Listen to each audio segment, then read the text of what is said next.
शादियों का माहौल होता था। और गाँव के अंदर माहौल में गाँव के सीधे साधे भोले वाले लोग, और आप जानते हैं कि गाँव के अंदर गाँव के लोग भोले भाले सीधे साधे, और कोई ब्राह्मण समाज से और सेन समाज से होता तो क्या बुरा नहीं माने, माइक ये भी लगता है कि ये भी जाने की करार पई है। ठीक है, तो शुरू से ही हमारे समाज में ब्राह्मण समाज के लोग अग्रणी रहे हैं और बुद्धि में वो उनका कोई सानी नहीं था।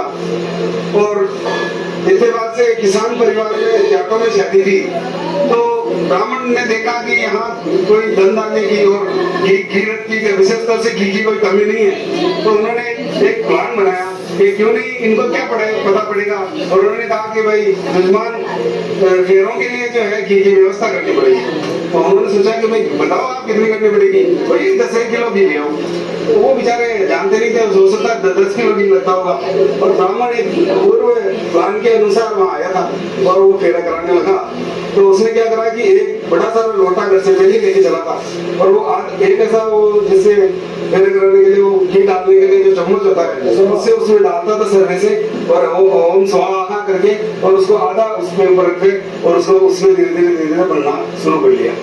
इसके बाद से पास में ही एक सेन समाज की महिला बैठी हुई थी, और उसने देखा कि ये तो अपना कलाकारी कर रहा है और ये तो घी का इंतजाम कर लिया इसने, और ये तो भी ले जाएगा।